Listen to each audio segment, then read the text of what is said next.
ఇచ్చి తరుణం ఇచ్చిన విధానం బట్టి దేవునికి ఘనత మహిమ ప్రభావం కలుగును గాక. ధ్యాన గ్రంథంలో వచ్చి కొన్ని మాటలు గత వారంలో ఏ అధ్యాయం నేర్చుకున్నామండి? 5వ అధ్యాయం. సో 2వ అధ్యాయం కూడా మీరు మీ ఈ వారం రోజులన్నీ కూడా నెంబర్ వేసుకున్నారు. అది అయిపోయిందని అనుకుంటున్నాను. ఇప్పుడు ఫ్రెష్గా కొత్త అధ్యాయం స్టార్ట్ చేద్దాం. 3వ అధ్యాయం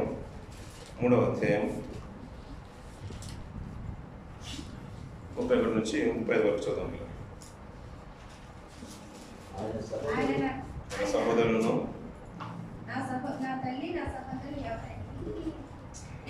సహోదరులను ఆయన సహోదరులను తల్లియు వచ్చి వెలుపల నిలిచి ఆయనను పిలువనంపిరి. జనులు గుంపులుగా ఆయన చుట్టూ కూర్చుండేది. వారు ఇదిగో నీ తల్లియు నీ సహోదరులను వెలుపల ఉండి నీ కోసరము వెతుకుచున్నారని ఆయనతో చెప్పగా ఆయన నా తల్లి నా సహోదరులు ఎవరని తన చుట్టూ కూర్చున్న వారిని కలియచూచి ఇదిగో నా తల్లియు నా సహోదరులను దేవుని చిత్తము చొప్పున జరిగించువాడే నా సహోదరును నా సహోదరియును తల్లియు అని చెప్పాను. చిన్న ప్రార్థన. దగ్గర మా తండ్రి మహోన్నతురానికి కొందరు తండ్రి మన మా చేతులు మీరు అనుగ్రహించవు తండ్రి. అయ్యా ఈ అంత దినాల్లో తండ్రి ఎక్కువైన సమయాన్ని తండ్రి నీ సన్నిధిలోను సావాసంలో గడపమని మీ లేఖనాలు సెలవిచ్చినట్టుగా తండ్రి పూజ తెలుగు ప్రేస సంఘంలో తండ్రి ఈ రీతిగా తండ్రి వారాదినాలన్నీ కూడా తండ్రి పని చేసుకోవడానికి విశ్రాంతి దినాన్ని అనుభవించడానికి మీ కృప చూపెట్టడం. అంతేకాకుండా తండ్రి విజ్ఞాపన కుడికని కూడా తండ్రి పరిశుద్ధంగా ఆశ్రయించే మనసును సంఘ పిల్లలందరికీ మీరు అనుగ్రహించే విధానం స్తోత్రాలు తండ్రి. అయ్యా మరొకసారి తండ్రి విజ్ఞాపన కుడికి మన అందరూ కూడా మీరు చేర్చారు. వాతావరణ మార్పులు తండ్రి ఆయా పరిస్థితులు ఎలా ఉన్నా కానీ తండ్రి నీ సన్నిధి కంటే గొప్పగా తండ్రి మా జీవితంలో ఏదీ లేదని తండ్రి ఆసక్తితో తండ్రి అత్యున్నతంగా నేను సన్నిధిని ఎంచడానికి తండ్రి నీ పిల్లలు మీరు ప్రేరేపించే విధానం బట్టి స్తోత్రాలు తండ్రి. మౌనత్రై రాతకాల సమరతో ఇంతవరకు మీ సహాయం మాకు తోడుగుంచవు తండ్రి. విలువైన మాటలు తండ్రి మరొకసారి మేము ధ్యానించడానికి మేము సిద్ధపడుతున్నాం తండ్రి. మీ ఆత్మ సహాయం చేత ముందుకు నడిపించండి. అయా మౌనత్ర మీ మాటలు తండ్రి మీవి తండ్రి మా కొరకు మీరు ఏర్పాటు చేసిన ప్రతి లేఖనము తండ్రి మీరు మాట్లాడితేనే మా హృదయాలు కదిలింపబడతాయి తండ్రి. మీరు మాట్లాడితేనే మా ఆత్మీయ జీవితాలు ఫలభరితంగా ఉంటాయి. మీరు మాట్లాడితేనే మేము ఆత్మీయ జీవితంలో ఇంకనూ తండ్రి అభివృద్ధి పథకాలను నడిపింపగలుగుతాం తండ్రి. మమ్మల్ని జీవింపజేసేది మమ్మల్ని శక్తిగా నిలబెట్టేది తండ్రి నీ మాటలు తండ్రి. వాటికి ఉన్న శక్తి ఏంటో మేము మరొకసారి తండ్రి మేము ఆలోచించడానికి మేము గ్రూప్ కొనుక్కుంటున్నాగా తండ్రి. మీ ఆత్మబలాన్ని మాకు తోడుగుంచండి. మీ ఆత్మ సహాయాన్ని మాకు తోడుగుంచండి. అయ్యా వాతావరణ పరిస్థితులను బట్టి అనారోగ్యం చేతను అయ్యా సమస్యల చేత మనసుల చేతను మేము వీళ్ళ ఉంటున్నాయి కదా తండ్రి. వీళ్ళందరూ కూడా మీ మాటల ద్వారా తండ్రి మీరు బలపరచండి, శక్తినివ్వండి, ఆరోగ్యాన్నివ్వండి. స్తోత్రాలు తండ్రి. అయ్యా ఆల్పని నన్ను మరుగు చేయండి. మీ మాటల ద్వారా నేను మీరు కనపరుచుకోమని ఈ ఇంటి సమయాన్ని ఈ స్థలాన్ని మీ చెల్లికి అప్పగించుకుంటూ మా ప్రవైన విశేష ప్రాంచి వేడుకుంటున్నాను తండ్రి. పిల్లరా ఇంకొక మంచి మాట ఏంటంటే పిల్లరా ప్రవైనేశ్వరుని అప్పుడప్పుడు మనం మాట్లాడుతుంటే తన సహోదరులు తన బంధువులు కూడా తన ఆప్తులే ఎవరు ఆయన్ని దగ్గర చేరనివ్వలేదు, ఎవరు కూడా ఆయన పరామర్శించలేదు. ఆయన సంచరిస్తున్న కాలంలో ఎవరు దగ్గర తీసుకోలేదు. తన బంధువులు సైతం తన తోడబుట్టిన వారు సైతము ఆశ్రయించలేని మాటలు మనం ఎక్కువగా వింటూ ఉంటాం. అప్పుడప్పుడు ప్రభు అయిన యేసువారు కూడా ఆయన తీసుకున్న నిర్ణయాలు కానీ ఆయన మాటలు కానీ ఇంకొకరిని నొప్పించే విధంగానే కొన్ని సందర్భాలు మనకు కనపడుతుంటాయి. ప్రభు సంచరిస్తున్న కాలం అంటే బాల్యం నుంచి మనకు బాగా తెలుసు అనుకోండి. సంచరిస్తున్న కాలం సువార్త పరిచర్య కాలంలో ద్రాక్షరసం అయిపోయినప్పుడు తన తల్లి పరిగెత్తుకుని వచ్చిన సందర్భం మనకు బాగా తెలుసు. ఏ సందర్భంలో? అది యోహానులో. ఆ సందర్భంలో వెంటనే ప్రభు అన్న మాట ఏంటంటే నాతో నీకేం పని, నీ పని ఏదో నువ్వు చేసుకో, నా పని ఏదో నేను చేసుకుంటాను. అంత ఖండితంగా మాట్లాడినట్టుగానే అనిపిస్తుంది ప్రభు మాట. అంటే నా సమయం ఇంకా రాలేదు, ఆ సందర్భం వచ్చేదాకా నేను వెయిట్ చేస్తున్నాను, మధ్యలో నువ్వు నన్ను ఎందుకు తొందర పెడుతున్నావు అన్నట్టుగా ఖండితంగానే ప్రభు మాట్లాడేశారు. బాల్యం నుంచి మాట్లాడుకుంటే యెరూషలేము దేవాలయంలో పెద్దలతో పాటు అక్కడ కూర్చుండి నేను నీ తండ్రి నీకోసం వెతుకుతున్నామంటే మీరు నా కోసం ఎందుకు వెతుకుతున్నారు, నేను నా తండ్రి పనుల మీద ఉన్నానని. అంటే బాల్యం నుంచి ఆయన ఒక మాట ఏంటంటే వాడిని అవమానపరచడం ఉద్దేశం కాదు, కానీ ఒక ఇంటెన్షన్ ఏంటంటే నేను తండ్రి పని మీదే ఉన్నాను, ఇంకా లోకపరంగా నా గురించి ఎందుకు ఆలోచిస్తున్నారని ప్రభు ప్రతిసారి అంటున్నాడు. కానీ సమాజము తన బంధువర్గం కూడా తను చాలా కఠినంగానే తీసుకుంది. చివరికి యెరూషలేము ప్రయాణము అంటే యెరూషలేము సమీపిస్తున్నప్పుడు ఆయన మరణం సమీపిస్తున్నప్పుడు ఆ పరిసర ప్రాంతాల్లో తిరుగుతున్నప్పుడు గలిలయ ప్రాంతాల్లో తిరుగుతుంటే నువ్వు ఈ గలిలయలో ఎందుకు పరిచయం చేస్తున్నావు, యెరూషలేముకి వెళ్ళిపోవచ్చు కానీ తన సహోదరులు అతను ఏలం చేసే సందర్భం యోహాను గారు అద్భుతంగా రాస్తూ ఉంటాడు. అప్పుడు నా సమయం ఇంకా రాలేదని ప్రభు మాట్లాడిన మాటలు మనకు బాగా తెలుసు పిల్లలు. ఈ సందర్భంలో ఏంటంటే అంటే ప్రభు గురించి అంత గొప్పగా బ్రతుకుతున్నాడు, అంతగా మాట్లాడుతున్నాడు. ఆయన కన్న గర్భమే గొప్పదని సమాజం కొనియాడుతుంది కదా. మరి అలాంటి కొడుకుని చూసుకోవాలని ఏ తల్లికి ఉండదు. ఆ తల్లి చూడాలని ఆశతోని సమాజంలో ఉన్నాడని తెలుసుకోగానే బయటకు వచ్చేసింది, తల్లి వచ్చింది. అంతేకాదు ప్రభు తర్వాత మరియమ్మ యోసేపులకు గర్భన పుట్టిన పిల్లలు కూడా మనకు బాగా తెలుసు. ఆయన మాట మనం చూద్దాం. మత్తయి సువార్త 11వ అధ్యాయం. ఇది ఇక్కడ ఎలా ఉంచుకున్న పిల్లలు మళ్ళీ చూద్దాం. 11వ అధ్యాయం 54 నుంచి 50 వరకు చూడండి పిల్లలు. అందువలన వారు ఆశ్చర్యపడి ఈ జ్ఞానమును ఈ అద్భుతములను ఇతనికి ఎక్కడి నుండి వచ్చినవి, ప్రభువుకు ఎక్కడి నుండి వచ్చినవని వారు ఆశ్చర్యపడ్డారు. ఇతడు వడ్లవాని కుమారుడు కాడా? ఇతని తల్లి పేరు మరియ కాదా? యాకోబు, యోసేపు, సీమోను, యూదాను వారు ఇతని సహోదరులు కారా? ఇతని సోదరిమణులందరూ మనతో ఉన్నవారు కారా అని అంటున్న పిల్లలు. అంటే ఎందుకంటే అద్భుతమైన మాటలు మాట్లాడుతుంటే వారు ఆశ్చర్యపడుతున్నారు. ఆశ్చర్యపడే మాటలకు ఏం చేయాలి? సానుకూలంగా తీసుకోవాలి. ఆ వాళ్ళు ఏమనుకుంటే బీదవారి జ్ఞానము తృణీకరింపబడిన మాట మనం వింటుంటాం కదా పిల్లలు. ఈ రోజుల్లో పిల్లలు మనం అప్పుడప్పుడు చూస్తుంటాం. ఆది కాండంలో ఒక సందర్భంలో కూడా హెబ్రీలకు ఒక రకమైన విందు ఉంటుంది యోసేపు గారిని బట్టి. అంటే ఐగుప్తు ప్రజలకు ఒక రకమైన విందు ఉంటుంది. ఈ మధ్య కాలంలో షెడ్యూల్ తెగ వాళ్ళని చూసినట్టుగా ఆ రోజుల్లో హెబ్రీల్ని చూసేవాళ్ళు. ఇప్పుడున్న పరిస్థితికి వచ్చేసరికి వెళ్ళి ప్రభు అయిన యేసులో సంచారం చేసిన కాలంకి వచ్చేసరికి వెళ్ళి ధర్మశాస్త్రం బోధించాలన్నా, జ్ఞానాన్ని పఠించాలన్నా శాస్త్రుల్లో నుంచి రావాలి కదా, ఆ కుటుంబం నుంచి రావాలి కదా. ఈ వడ్లవాని కుమారుడు ఇంత ఆశ్చర్యంగా బోధిస్తున్నాడు ఏంటి అని చాలా తక్కువగా చూస్తున్నారు. వీళ్ళేమన్నంటే ఇతను వడ్లవాని కుమారుడు కాదా, మరి ఇతని తల్లి కాదా?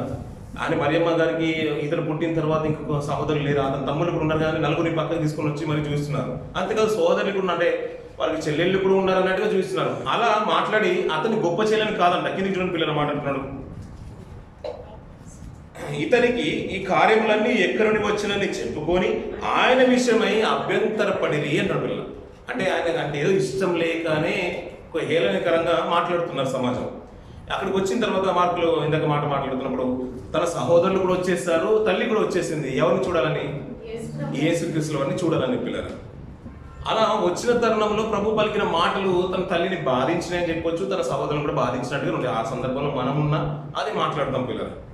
అంటే మనం కూడా హర్ట్ అవుతాం. ఎందుకంటే స్పీకరు మనోడాయని మనం వినడానికి వెళ్ళిన తర్వాత ఈ టైంలో వస్తామా అని మనల్ని ఖండితంగా అదే మైక్లో చెప్పేసారు అనుకోండి, ఎంత బాగా అదే అనిపిస్తుంది.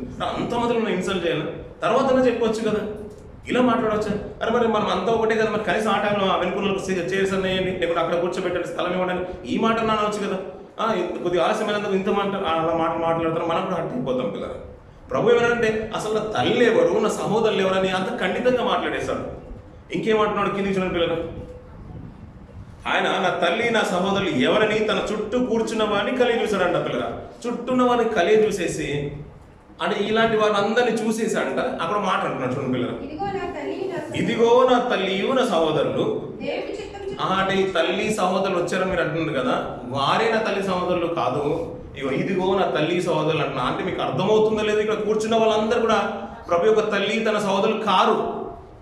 ఇంకొక మాట దానికి యాడ్ చేస్తే ఏమంటున్నాడంటే దేవుని చిత్తం చొప్పున జరిగించువాడే నా సహోదరును, నా సహోదరియు, తల్లియు అని చెప్పాడు పిల్లలు.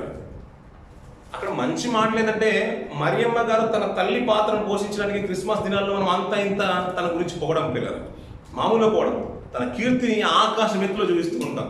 నిజంగా అద్భుతం అనిపిస్తుంది. తన గురించి చెప్పాలనుకుంటే మాటలు కూడా సరిపోవు పిల్లలు. నేటికి కొన్ని సమాజాలు ఆమెను కొనియాడుతూనే ఉన్నాయి. అంతా మనకు బాగా తెలుసు కదా పిల్లలు. మరియమ్మ గారు చేసుకున్న పుణ్యం అంది. అంతమంది యూదుల్లో ఇజ్రాయేల్ జనాంగంలో యూద జాతులు ఎన్నుకుంటే మరియమ్మ గారే ది బెస్ట్ అని దేవుని చేత గుర్తెరిగిపోతారు పిల్లలు. అలా యూద జాతులు ఎంతోమంది స్త్రీలు ఉండొచ్చు, ఎంతోమంది కన్యకలు ఉండొచ్చు, వారిని కాదనుకొని మరియమ్మని ఎన్నుకుంటున్నాడు. మనకు బాగా తెలిసింది కొంతమంది రాజుల చరిత్రలు తెలుసు, కొంతమంది భక్తుల చరిత్రలు తెలుసు. ఆ భక్తులన్నీ దేవుని చేత లెక్కింపబడ్డాడు అనుకుంటాం. ఆ మాటలన్నీ ఇక్కడ మనసులో వచ్చుకోండి, మళ్ళీ అక్కడికి వచ్చేద్దాం పిల్లలు. కానీ మరియమ్మ గారిని దేవుడు పైనుంచి చూస్తుంటే మరియమ్మ గారిని దేవుడు సెలెక్ట్ చేసుకుంటే ఆమె మామూలు విషయం కాదు కదా పిల్లలు. మరియమ్మ గారు ఎంత పుణ్యం చేసుకొని ఉండాలి. మరియమ్మ గారు మరియమ్మ గారికి యేసుక్రీస్తు పుట్టిన తర్వాత మిగతా సంతానాన్ని మరియమ్మ యోసేపులు కన్నారు. సహోదరులు ఉన్నారు, సహోదరిమణులు ఉన్నారు. వారికే భాగ్యం కాదంటున్నాడు. వారు కాదయ్యా నిజమైన సహోదరులు, నిజమైన తల్లి. మీరు ఒకవేళ దేవుని చిత్తం కనుక చేసి ఉంటే ఆ భాగ్యాన్ని నీకు ఇస్తాను తల్లి అంటున్నాడు. సహోదరి ఆ భాగ్యాన్ని నేను నీకు ఇస్తానని ప్రభు అంటున్నాడు. సహోదరుడు ఆ భాగ్యము నీకు ఇస్తానని మనతో అంటున్నాడు పిల్లలు. నిజంగా ఆలోచించండి పిల్లలు, తన తల్లి పాత్రను పోషించడానికి ఎంత పుణ్యం చేసుకోవాలి, ఎంత యథార్థంగా బ్రతకాలి మరియమ్మ గారు. ఆ భాగ్యాన్ని మనకి ఇస్తానంటున్నాడు తల్లి పాత్ర పోషించడానికి. ఇప్పుడు ఆయనకు తల్లిగా బ్రతకాలంటే ఇంకెంత పుణ్యం చేసుకోవాలి మనం. అంతేకాదు సహోదరుడు, నువ్వు ఎక్కడ ఇంకా ప్రభు తర్వాత మరియమ్మ గర్భాన పుట్టిన వారు చాలా మంది ఉన్నారు కదా, 4 సహోదరులు ఉన్నారు కదా, వారి సాక్షాత్తు ప్రభు యొక్క తమ్ముళ్ళు కదా, వారినే గొప్పగా అనుకుంటున్నావు కానీ మనసులో. అది కాదు, ఒకవేళ నీవు కనుక దేవుని చిత్తాన్ని కనుక జరిగిస్తేనంట ఆ భాగ్యాన్ని మనకిస్తానంటున్నాడు పిల్లలు. అయ్యో సహోదరులే కదా గొప్పగా తీసుకుంటాము, గొప్పగా మాట్లాడుకుంటాము, స్త్రీల సమాజం గురించి మాట్లాడుకోవాలంటే అది కాదు, ఆ తల్లి ఇచ్చే భాగ్యాన్ని, ఆ తల్లి మరియమ్మ తల్లికి ఇచ్చే భాగ్యాన్ని నేను నీకు ఇస్తానంటున్నాడు. అంతేకాదు సహోదరి మనల భాగ్యాన్ని కూడా ఈ రోజున్న సమాజానికి నేను ఇస్తానంటు. ఎప్పుడు దేవుని చిత్తాన్ని జరిగించినప్పుడు అంటున్నాడు పిల్లలు. అంటే దేవుని చిత్తాన్ని జరిగిస్తే ప్రభు ఇచ్చే ఆధిక్యత ఎలా ఉందంటే, నేను దేవుని చిత్తాన్ని జరిగించి వారు నిరంతరం నిలిచెదురు, ఆకాశ మండలంలో ఉన్న జ్యోతుల వలె ఉంటారు, వారి లోకంలో గొప్పగా ఉంటారు, ఉప్పు వలె ఉంటారు, వెలుగు వలె ఉంటారు అనే మాటలు మనకు బాగా తెలుసు. అంతేకాదు నా తల్లి స్థానాన్ని ఇస్తానంటున్నాడు ప్రభు, నా సహోదరిని, నా తమ్ముడు స్థానం ఇస్తానంటున్నాడు, నా చెల్లి స్థానం ఇస్తానని ప్రభు మాట్లాడుతున్నాడు పిల్లలు. ఇటు ఆధిక్యత కావాలంటే ఎంత పుణ్యం చేసుకోవాలి, ఎంత గొప్పగా బ్రతకాలి. అప్పుడప్పుడు పిల్లలు మనం ప్రతిసారి వింటూ ఉంటాం, ఒకసారి ఫస్ట్ ప్రైజ్ కనుక రాకపోతే మళ్ళీ అప్పుడప్పుడు మనకు డ్రాలో ఉంటాయి కదా పిల్లలు. ఈ మంత్లో రాకపోతే నెక్స్ట్ మంత్ కూడా డ్రాలో ఉంటాయండి కొన్ని. ఈసారి రాకపోతే నెక్స్ట్ మంత్ కూడా వచ్చే డ్రాలో మనం కూడా ఎలిజిబుల్ అయితే దాంట్లో కూడా లక్కీ డ్రా వచ్చేసింది అనుకోండి, 1 మిలియన్ డ్రా కనుక. అదృష్టమే కదా పిల్లలు. ఆ తరంలో కనుక నువ్వు మరియమ్మ స్థానంలో నువ్వు సంపాదించుకునే అవకాశం లేకపోతే, నేను అయ్యా ఆ రోజు కనుక నేను ఉంటే మరియమ్మ కంటే గొప్పగా బ్రతికేవాని, బహుశా దేవుడు నన్నే చూసేవాడని మీరు కనుక అనుకుంటే, అట్టి ఆధిక్యతను ఈ సమాజంలో దేవుడు ఇస్తున్నాడు. ఆమె అంతగానో మరియమ్మగాను ఆలోచించాల్సిన అవసరం లేదు. దేవుని చిత్తాన్ని కనుక నువ్వు చేస్తే అట్టి స్థానాన్ని నీకు ఇచ్చేస్తానంటున్నాడు. లేదయ్యా నేను యోసేపు కంటే గొప్పని, ఒకవేళ ఆ తరంలో కనుక నేను ఉంటే యోసేపు కంటే నీతిగా బ్రతకమని నువ్వు అనుకుంటే అట్టి భాగ్యము ఈ తరంలో నీకు ఇస్తానంటున్నాడు. కేవలం ఆయన చిత్తాన్ని జరిగిస్తే చాలంట. సహోదరు భాగ్యాన్ని, సహోదరి భాగ్యాన్ని, తల్లి భాగ్యాన్ని ఇస్తానంటున్నాడు పిల్లరా. ఈ మాటలన్నీ కూడా మనసులో ఉంచుకుంటే పిల్లరా, నిజంగా దేవుని చిత్తం అనేది అంత గొప్పదంటే పిల్లరా, దేవుని చిత్తం అంటే ఏంటి? దేవుని యొక్క మాట వినడము, ఆయన యొక్క ఆలోచనలు, తన ఉద్దేశాలు, ఆయన యొక్క ఇష్టాన్ని నెరవేర్చడం పిల్లలు.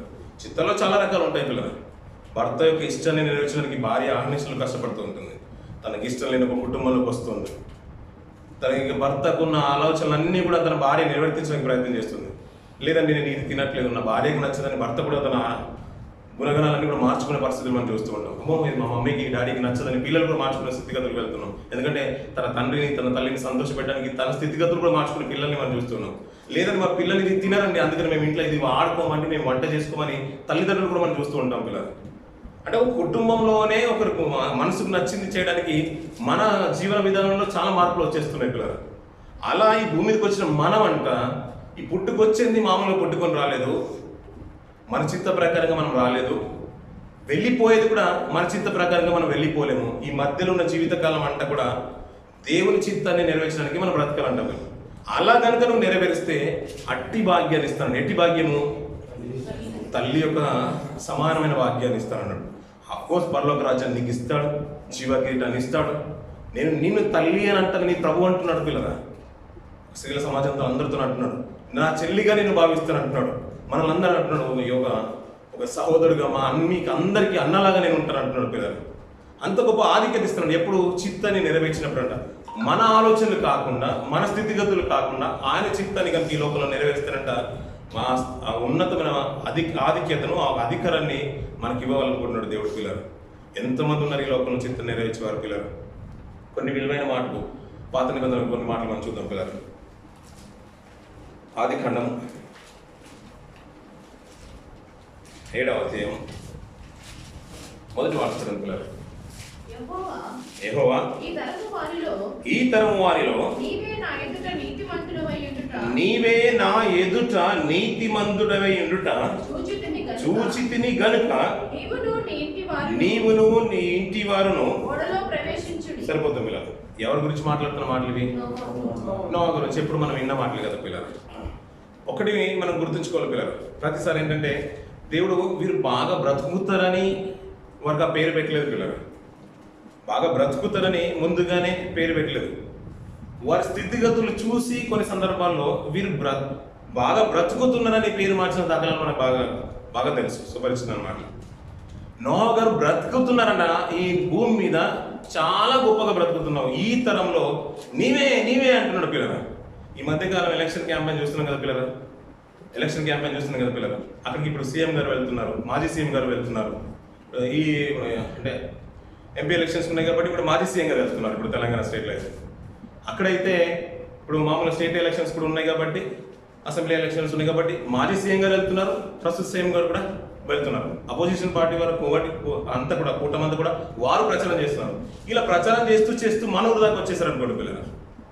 మనూరుకి వచ్చినప్పుడు మనం అక్కడ లేవనుకోండి, మనం గుజరాత్ వచ్చారు అనుకున్నాం. వచ్చి అందరూ అంత పెద్ద స్టేజ్ కొన్ని లక్షల్లో పిల్లలు, ఇంచుమించు 11 లక్షలు 13 లక్షలు జనం ఎంత కూడా ఎక్కడి నుంచి పోగొస్తున్నారో తెలియదు కానీ అంత విస్తారంగా వస్తున్నారు జనం. అంతమందిలో పలానా వ్యక్తి పేరు ఇనిషియల్ పెట్టి మరి మనల్ని పిలిచారనుకోండి పిల్లలు, మన ఆనందానికి హద్దులు ఉండవు పిల్లలు. ఆ ఫోటో తీసుకుని ఆ రికార్డింగ్ సహితం మనం సేవ్ చేసుకుని పెట్టుకుని బ్రతుకులమంతా కూడా మన ఇంట్లో ఫ్రేమ్ పెట్టుకుంటాం. ఎవరు పిలిచారని? సీఎం గారు పిలిచారని. మళ్ళీ అంతెందుకు మాజీ సీఎం పిలిచినా మనం తట్టుకోలేం పిల్లలు. ఈ రోజుల్లో ఏమో మన సర్పంచ్ కాకపోయినా, ఉప సర్పంచ్ కాకపోయినా, వార్డు మెంబర్ కాకపోయినా, ఎంపీ కాకపోయినా, ఎమ్మెల్యే కాకపోయినా ఆయన వచ్చి పిలిచినా తట్టుకోవట్లేదు సమాజం ఇప్పుడు. అలాంటి వారు కూడా ప్రచారం చేసినప్పుడు పిలిచినా కానీ తట్టుకోవట్లేదు. అలాంటి సాక్షాత్తు పరమ తండ్రి సర్వాన్ని సృజించిన దేవుడు లోకమంతా కూడా చూస్తూ ఉంటాడంట పిల్లరా. అందులో నీవే అన్నట్టుగా ఒక్కడే కనిపించేసాడంట. ఇప్పుడు ఆయన ఏమనుకోవాలి పిల్లరా, ఆయన క్యారెక్టర్ ఎంత గొప్పగా ఉండాలి పిల్లరా. అలా నా చిత్తాన్ని నువ్వు ఈ లోకంలో నెరవేరుస్తున్నావు నోహవు. భూమలోకం అంతా కూడా పాపంతో నిండిపోయింది. తమ ఇష్టానుసారంగా బ్రతుకుతున్నారు, తమ ఆలోచన ప్రకారం బ్రతుకుతున్నారు, తన ఉద్దేశాలన్నీ కూడా వారి ఇష్టానుసారంగా బ్రతుకుతున్నారు, తమ మార్గంలో చెరుపుకున్నారు. కానీ నీవు మాత్రము నా ఇష్టాన్ని నెరవేరుస్తున్నావు కాబట్టి నీలాంటోడు భూమి మీద ఎవడూ లేడు, అందుకని నీ కుటుంబాన్ని నేను రక్షించాలనుకుంటున్నానని నోహతో మాట్లాడుతున్నాడు పిల్లలు. అంత గొప్పగా మాట్లాడడం ఏంటి పిల్లరా, అంత గొప్ప సర్టిఫికేట్ ఇస్తున్నాడంటే ఎంత గొప్పగా నీతిగా యథార్థతగా బ్రతుకుండాలి పిల్లరా. ఆయన అంటే నోహ బ్రతుకుతాడని పిలవలేదు, బ్రతుకుతున్నాడు కాబట్టి పిలిచాడు. అదే కదా పిల్లరా. ఇంకా అలా మాట్లాడుకుంటూ ఉంటే యోబు గారి విషయంలో కూడా అదే అనుకుంటాం కదా పిల్లలు. ఆ మాట కూడా చూడండి పిల్లలు. ఇప్పుడు మళ్ళీ వచ్చిందాం యోబు గ్రంథం మొదటి అధ్యాయం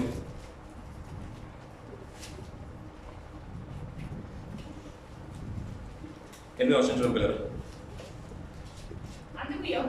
అందుకు యెహోవా నీవు నా సేవకుడైన యోబు సంగతి ఆలోచించితివా?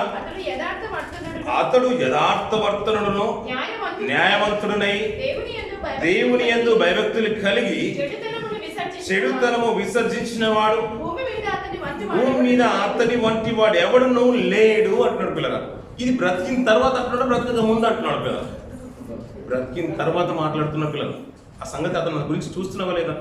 అతని గురించి చూస్తున్నావా లేదని బహుశా నువ్వు అబ్జర్వ్ చేయట్లేదేమో. నేను చూస్తున్నాను అంటున్నాడు దేవుడు. ఎవరు అంటున్నారు మాట? దేవుడు అంటున్నాడండి పిల్లలు. అది మామూలు విషయం కాదు. చిన్న మాటికి ఇది దేవుడు మనం అప్పుడప్పుడు చూస్తున్నాము. మాటికి మనం క్రైస్తవులు మాటికి దేవుడు అని చదివేసరికి వెళ్ళి అది దేవుడు కాస్త డేవిడ్ అయిపోతుంది ఈ రోజులలో ఫ్లోలో. ఆ మధ్యలో ఒక మాట జ్ఞాపకం చేసిన సహోదరులు వెనకాల ఉండి ఇద్దరు మాట్లాడుకుంటున్నాడు పిల్లలు. అంటే వాక్యంలో వింటూ ఉంటాం కాబట్టి చర్చిలో వెనకాల ఉండి ఇద్దరు మాట్లాడుకున్నాడు. లాస్ట్లో కార్నర్లో ఇద్దరు మాట్లాడుకుంటూ బ్రదర్ అన్నీ బాగానే ఉన్నాయి కానీ దేవుడికి మోషేతో ఏం పని అని అంటున్నాడు పిల్లరా.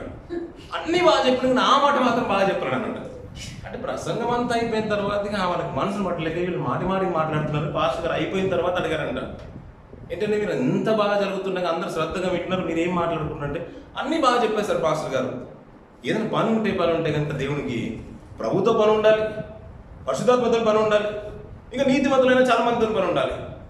ఈ మోషే గారు దేవుడు మోషేతోనే మాట్లాడినా బాగుండేది, ఈ మోషేతో ఎందుకు మాట్లాడింది అని అంటున్నాడు పిల్లలు.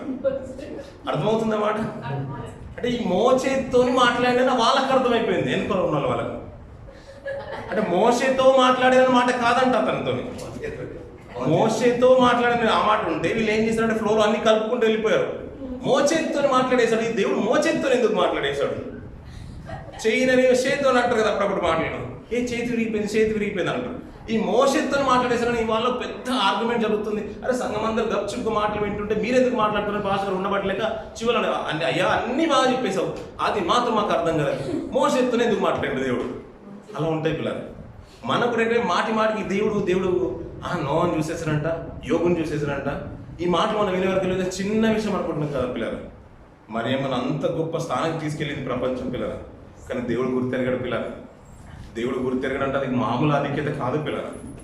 ఆ ఆధిక్యత నోహోకి ఇచ్చిన ఆధిక్యత, అబ్రాహాంకి ఇచ్చిన ఆధిక్యత, యోబుకి ఇచ్చిన ఆధిక్యత, దేవుని చిత్తానికి కనుక నువ్వు నెరవేర్చినట్లయితే, నేను నెరవేర్చినట్లయితే ఆ స్థానం ఇస్తానంటున్నారు. ఎంత గొప్ప ఆపర్చునిటీ పిల్లలు. అది ఇలాంటి అరుదుగా వస్తూ ఉంటాయి. అంతే అంతే మా వచ్చిన అవకాశం ఏంటంటే ఇలా అందిపుచ్చుకోవాలి. అంతే తవ్వుకున్న వాళ్ళకు తవ్వుకున్నంత పెట్రోల్ అన్నట్టుగా అలా దాచిపెట్టుకోవాల్సిన అంతే పిల్లలు. ఈ అవకాశం మళ్ళీ రాదు పిల్లలు. వచ్చినప్పుడే అది అందిపుచ్చుకోవాలి. దావీదు గారి విషయంలో కూడా అదే పిల్లలు. ఆయన మామూలుగా రాజు చేస్తే బ్రతుకుతాడని అనుకోలేదు. అలా బ్రతుకుతున్నాడు. నా మందనంత నమ్మకంగా కాపాడుతున్నాడు కాబట్టి నేను రాజుని చేయాలనుకున్నాడు దేవుడు. అంత గొప్పగా బ్రతుకుతున్నాడు. స్థితిని చూశాడు కాబట్టి మార్చేశాడు దేవుడు.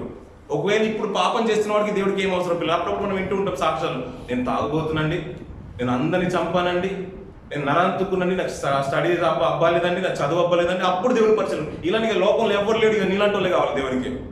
అదేంటి పిల్లరా? అందుకనే దావీదు గారి విషయంలో దేవుడు అదే తీర్మానం తీసుకున్నాడు. కట్టాలనుకుంటే మందిరం యోగ్యుడే కట్టాలి. ఏదో ఎవరు పడతాడు కట్టడానికి నేను ఒప్పుకోను అనుకున్నాడు దేవుడు. అందుకని దావీదు నువ్వు రక్తాన్ని చిందించేసావు కాబట్టి నీ దగ్గర నాకు అక్కర్లేదు. కడితే కనుక యోగ్యుడైన వాడే కావాలి. అది జ్ఞానవంతుడై ఉండాలి. అది ఎలాంటి వాడు ఉండాలంటే ప్రపంచాన్ని కూడా శాసించే రీతిగా జ్ఞానవంతుడై ఉండాలి. అందుకని సొలొమోను అనుకున్నాడు దేవుడు. దేవుని పరిచయ విషయంలో కూడా పిల్లలు అంటే అలా వచ్చినప్పుడు ఏంటంటే లోకంలో చేసినవన్నీ గొప్పగా చెప్పుకోవద్దు పిల్లలు. దేవుని సన్నిధి కంటే గొప్పది ఏది లేదయ్యా. అలాంటి అభాగ్యుని కూడా నన్ను ఎన్నుకున్నాడని అలా ఆ రీతిగా చెప్పుకుని బాగుండేది. లేదంటే లోకంలో నేను అది చేస్తున్నాను, ఇది చేస్తున్నాను, దాన్ని గొప్పగా చూపించేసి దేవుని సన్నిధిని తక్కువగా చూపించే వాళ్ళు ఈ లోకంలో ఉంటారు. కానీ భక్తులనే కాదు పిల్లలు, భక్తులనే కాదు. గొప్పగా బ్రతుకుతున్న నోహోను దేవుడు ఎన్నుకున్నాడు. గొప్పగా బ్రతుకుతున్న అబ్రాహామును ఎన్నుకున్నాడు. ఎందుకంటే అంత గొప్పగా బ్రతుకుతున్నాడు కాబట్టి అబ్రాహాము నువ్వు ఇలాంటి స్థానంలో కాదు నువ్వు ఉండాల్సింది, నువ్వు రా నాతో కూడా వచ్చే అన్నాడు. అలా ఎన్నుకుంటున్న 25 సంవత్సరాల నిరీక్షణకు తెరదించి ఏకైక కుమారుని ఇచ్చేసాడు పిల్లలు. ఆ కుమారుని సైతం దేవునికి ఇవ్వడానికి సిద్ధమైపోయాడు. అంటే అబ్రాహాము మామూలుడు కావు, నీ స్థానము ఇక్కడ ఉండాలయ్యా, అందుకని నేను ఏ విషయంలో నీకు దాచను. అట్టి భాగ్యాన్ని వాళ్ళకి ఇచ్చాడు పిల్లలు, అంత జీవితాలను చూసి. అలాంటి స్థానము భక్తులు సంపాదించుకున్న స్థానము మనకి ఇవ్వాలనుకుంటున్నాడు పిల్లలు. ఆయన చింతను మనం నేర్చుకోవడానికి సిద్ధపడాలి పిల్లలు. అది మామూలు స్థానం కాదు పిల్లలు. కానీ లోకంలో ఉన్నవారు ఎలా ఉంటారంటే వారి ఇష్ట ప్రకారంగా బ్రతుకుతూ ఉంటారు. వారి చిత్తాలను నెరవేర్చడానికి ప్రయత్నం చేస్తున్నారు. అలాంటి వారు దేవుడికి అక్కర్లేదు పిల్లలు. లోకంలో చాలా మంది మనం చూస్తుంటారు సమాజంలో. అంటే ఇది ఉన్నదా ఎందుకండి, ఆయుష్ ఇచ్చింది ఎందుకండి, ఇవి తినాల్సిందేనండి, సంతోషంగా లోకంలో బ్రతకాల్సింది, సావాసం అంటారు ఏంటండి మీరు, దేవుడు అంటే ఏంటండి, అది పాపము మంచి అదని ఇలాంటి మాటలు ఎందుకండి, మనకి ఇష్టం వచ్చినట్టుగా చేసుకుంటూ వెళ్ళిపోవాలి అంతే, తర్వాత చూసుకుందాం అనే మాటలు ఉంటాయి పిల్లలు. కానీ అవి వారి గురించి ఒక మంచి మాట మాట్లాడతారు పిల్లలు. యెషయా గ్రంథంలో మాట్లాడతాం పిల్లలు. అలాంటి వారి గురించి ఇలా మాట్లాడుతారు కూడా పిల్లలు. యెషయా గ్రంథం 57వ అధ్యాయం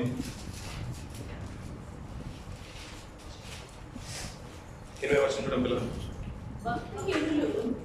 కదలుచున్న సముద్రము వంటి వారు అది నిమ్మలింప నేరదు, దాని జలములు బురదను మైలను పైకి వేయును. మళ్ళీ చదవమా. భక్తిహీనులు కదులుచున్న సముద్రపు వంటి వారు అది నిమ్మలింప నేరదు, దాని జలములు బురదను మైలను పైకి వేయును అంట పిల్లలు. భక్తిహీనులు మనం బాగా తెలుసు కదా పిల్లలు. వారి గురించి మాట్లాడుతున్నారు చూడండి పిల్లలు. కదులుచున్న సముద్రపు వంటి వారు, సముద్రం మనం బాగా తెలుసు. అది ఎప్పుడు అలల చేత కదులుతూనే ఉంటుంది పిల్లలు.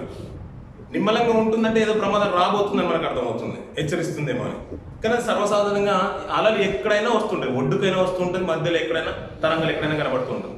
వీరిని ఎలా పోలుస్తుంది చూడండి, కదులుచున్న సముద్రపు వంటి వారు అంటారు. సముద్రం కదలించడానికి సమాజం ఏమంటుందంటే పిల్లరా, అంటే జ్ఞానులు ఏమంటారంటే, అంటే సూర్యునికి దాని ఛాయనండి, దాని కేంద్రం ఉపకేంద్రం అండి చంద్రుడు అండి, వాటిని కక్షను ఆధారం చేసుకుని వాటి కదలికను బట్టే సముద్రంలో అలలు రేకెత్తుతాయండి, దానికి దీనికి కనెక్షన్ ఉందంటాడు పిల్లలు. కానీ ప్రభు ఏమంటున్నాడంటే ఆయన దాని వెనుకాల ఉన్నాడు అన్నిటికీ. కానీ పోల్చే విధానం ఏంటంటే భక్తులు ఇలా ఉంటారు అని అంటున్నాడు. ఎలా ఉంటారంట, కదులుచున్న సముద్రంలో ఉంటారంట. వారిని ఎప్పుడైనా మనం తాకి చూడండి పిల్లలు, ఎలాంటి మాటలు వస్తాయి చూడండి పిల్లలకి, ఇది చూడండి. అది నిమ్మలింపనేరదు, సముద్రం ఎప్పటికీ అది నిమ్మలంగా ఉండనే ఉండదు. అది నిమ్మలింపనేరదు, దాని జలములు బురదను మైలను పైకి వేయను అంటాడు పిల్లలు. జ్ఞానవంతుని కదిలించమనుకోండి పిల్లలు, జ్ఞానయుక్తమైన మాటలే బయటకు వస్తూ ఉంటాయి, అంతే కదా పిల్లలు. భక్తిని కదిలించడం అనుకోండి పిల్లలు, అది దాన్ని కూల్చాలి, ఆ ఇల్లు కూల్చాలి, ఇలాంటి మాటలు, అక్కడ వెళ్ళాలి, నేను అక్కడ దొంగతనం చేయాలి, నేను అలా చేశాను అయినా నేను తప్పింపలే అంటాను. ఆ ఆలోచన కనుక మనం మనసులో పెట్టుకుని అనుకుంటాం పిల్లలు. అవన్నీ ఆలోచన కూడా మన మనసులో పెట్టుకుని మనం అదే పని చేసాం అనుకోండి, అదే రోజు మనం పట్టుపడతాం పిల్లలు. అదే రోజు మనకు హాని కలుగుతుంది. అందుకనే భక్తిలన్న ఆలోచనలు అటు సావాసాలు ఎలా ఉండాలంటే వీలైతే ఇంకా 1000 రూపాయల దగ్గర 10,000 రూపాయలు ఖర్చు అయినా పర్లేదు, అది దూరమే ఉండాలి. అందుకనే విశ్వాసికి అవిశ్వాసికి పొత్తు ఎక్కడిది అని అంటారు. లేదండి నేను రక్షించాలంటే అక్కడికి వెళ్ళాలంటే నువ్వు రక్షించేంత సామర్థ్యం మనకు లేదు, మన విశ్వాసమే పోతుంది. లేదంటే నేను అన్నిల పిల్లని చేసుకుని ఆమెను మార్చేస్తాను, నీకు అంత సామర్థ్యం లేదు, నువ్వే అల్లు కలిసిపోతావు. అందుకనే విశ్వాసురాలైన భార్యగా ఎన్నుకోమన్నారు, విశ్వాసులైన భర్తను ఎన్నుకోమంది. లేదంటే నేను మార్చుకుంటానంటే పౌలు అన్నాడు కదంటే, మరి అలా అనుకున్నాడు, పౌలు ఎందుకు చేసుకోలేదు? అది అసాధ్యమైన పనులని కాబట్టి. అందుకని జ్ఞానయుక్తంగా నడుచుకునేవి కొన్ని ఉంటాయి, కొన్ని ఉండవు. ఇలాంటి వారు బురదను మైలను పైకి తీసుకుని వస్తాడు, నురుగులుగా వస్తూ ఉంటాయి చూసారు పిల్లల. అందులో ఏది ఉంచుకోదు పిల్లల. భక్తిన జీవితాలు కూడా అంతే ఉంటాయి. కానీ దేవుని చిత్తం జరిగించేవాడు నిరంతరం నిలుస్తాడు, ప్రకాశమైన వెలుగుగా ఉంటాడు, గొప్ప స్థానాన్ని దేవుడు ఇవ్వాలనుకుంటున్నాడు పిల్లల. అటు స్థానం కావాలనుకుంటే పిల్లల భక్తుల జీవితాలు తొంగి చూస్తుంటే అంత గొప్పగా బ్రతుకుల జీవితాలు కూడా కనబడుతూ ఉంటాయి పిల్లల. మనుషులు చాలా మంది కనిపించారు కాబట్టి ఇందాక మనం చూస్తున్నట్టుగా మనకు సువార్తల్లో ఒక భక్తుడు కనబడుతూ ఉంటారు, యోహాను గారు. ఆయన పుట్టుకతోనే గొప్పగా బ్రతికిన వ్యక్తి పిల్లల, చిత్తాన్ని నెరవేర్చే విషయంలో. అట్టి స్థానం కలిగిన యోహాను గారు తను ఏం తినేవాడంట? మిడతలు, అడవి తేనె ఆహారంగా భుజించేవాడంట పిల్లల. ఈ సభ్య సమాజంలో నేను ఎలా బ్రతకాలి, వీటి అన్నిటికీ దూరంగా నేను అరణ్యంలో బ్రతుకుతాను, అరణ్యంలో బ్రతుకుతున్న జీవితాలు పిల్లల. మనమే అప్పుడప్పుడు మనం ఏమేమి తింటాం పిల్లలు? మనం బలమైన తినాలంటే ఏం తింటాం పిల్లలు? అప్పుడప్పుడు స్నాక్స్ లాగా మంచిగా బాదాము నానబెట్టుకొని తోలు మరి పైన తోలంతా ఒలుచుకొని మరి బాదాములు, పిస్తాలు, ఆశలు ఇంక బలమైన మనం తింటూ ఉంటాం. ఈయనేంటో పిల్లలు ఏం తింటున్నాడంట? అడవి తినలు. మనం బాదం తిన్నట్టుగా కాసు తిన్నట్టుగా అతను తినేస్తున్నాడు అడవితే మిడతల్ని. అలాంటి ఆయన పిల్లరా బ్రతికితే ఎలా బ్రతికినంటే పిల్లలు కదిలిపోతున్న ఒక రథంలా బ్రతికేవాడు పిల్లలు, ఒక నిప్పులా బ్రతికేవాడు. ఆయన ఏ విషయంలో కూడా భయపడేవాడు కాదు పిల్లలు. మనకు బాగా తెలిసిన విషయమే కదా పిల్లలు, దేవుని చిత్తాన్ని నెరవేర్చే విషయంలో. నా యొక్క ప్రభు యొక్క మార్గాన్ని నేను సరళం చేయలేదు, నేను అందుకనే వచ్చేసాను. ఒక రోషం కలిగి బ్రతికిపోయిన ఒక గొప్ప వ్యక్తి పిల్లల. అతను గురించి మాట్లాడుతూ ఏమంటే ఇతన్ని బట్టి అంటే దేవునికి ఇష్టమైపోయిందంట. చాలా మంది అతని అందరూ సంతోషపడతారంట. సాక్షాత్తు దేవుడే ఇష్టపడిన అంటాడు ఆ మాటలు. ఎందుకంటే క్రియలు ఎలా ఉంటాయంటే అనేకుల్ని దేవుని వైపు తిప్పుతారంట. వీరు అంతేకాదు పిల్లల హృదయాన్ని తండ్రుల తరపున, తండ్రుల హృదయాన్ని పిల్లల తట్టు తిప్పుతాడు, ప్రభు యొక్క మార్గాన్ని సరళం చేస్తాడు అంటాడు. ఇలా రోషం కలిగి నిలబడుతున్నప్పుడు రాజు, అధికారంలో ఉన్న రాజును సైతము గద్దించుతున్నాడు మాటలు పిల్లల. ఎవరు గారి? యోహాను గారి. రాజు గద్దె దిగిన తర్వాత ఈ రోజుల్లో మాట్లాడే మాటలు మనం వింటూ ఉంటాం. కేసీఆర్ ఓడిపోయాడు కానీ ఇప్పుడున్న ముఖ్యమంత్రి గారు చాలా మాటలు మాట్లాడేస్తున్నారు. ఆ కేసీఆర్ గారే పైన నీటి బొట్టు రావడానికి అంటే వర్షం చినుకు రాకుండా అంత పకడి బతికి ఉన్న ఆయన మాట కూడా అలా ఉండేది. ఇప్పుడు అంత గొప్ప రాజు దీపోయిన తర్వాత ఎవరైనా మాట్లాడగలుగుతారు. రాజు గద్దె మీద ఉన్నప్పుడు యోహాను గారు ఖండిస్తున్నాడు, నువ్వు చేసేది తప్పు అని. అంత ఖండితంగా ఖండించే గొప్ప వ్యక్తి పిల్లలు. ఎందుకు? ఆయన దేవుని చిత్తాన్నే నెరవేరుస్తున్నాడు కాబట్టి. ఆయన గురించి లూకా సువార్తలో కానీ మార్కులో కానీ మనం అద్భుతంగా, మత్తయిలో కానీ మనం అద్భుతంగా వింటూ ఉంటాం. అతన్ని బట్టి దేవునికి ఇష్టం ఆయన అంటాడు పిల్లలు. దేవుని ప్రభువు గురించి కూడా మాట్లాడుతూ పిల్లల చివరిగా ఆయన మాటల గురించి మాట్లాడుతూ 11వ వర్షం చూడండి పిల్లలు. 11వ అధ్యాయం యోహాను సువార్త 11వ అధ్యాయం మొదటి నుంచి మాట చూసుకుని ముగించేద్దాం పిల్లలు. 11వ అధ్యాయం మొదటి నుంచి మాటలు. యోహాను సువార్త. తాను ఈ లోకము నుండి తండ్రి యొద్దకు వెళ్ళవలసిన గడియ వచ్చెనని యేసు పస్కా పండుగకు ముందే ఎరిగిన వాడై లోకములో ఉన్న తన వారిని ప్రేమించి వారిని అంతం వరకు ప్రేమించెను అంటున్నాడు. ఏమెరిగి అంటే అతను ఇందాక చదివిన మాట, అతను ఏమెరిగి పస్కా పండుగకు ముందే ఎరిగిన వాడు ఏంటంట? ఈ లోకము నుండి తండ్రి యొద్దకు వెళ్ళవలసిన గడియే వచ్చినని పస్కా పండుగ ముందే ఆయనకు తెలిసిపోయిందంట. అంటే నేను ఈ లోకంలోకి వచ్చాను, ఇక్కడ నుంచి ఎవరి దగ్గరికి వెళ్ళిపోవాలి? తండ్రి దగ్గరికి వెళ్ళిపోవాలి. ఆ గడియ ముందే తెలుసుకున్న వాడే, ఎరిగిన వాడంట నేను దేవుని చిత్తాన్ని నెరవేర్చడానికి నేను బ్రతకాలనుకున్నాడు.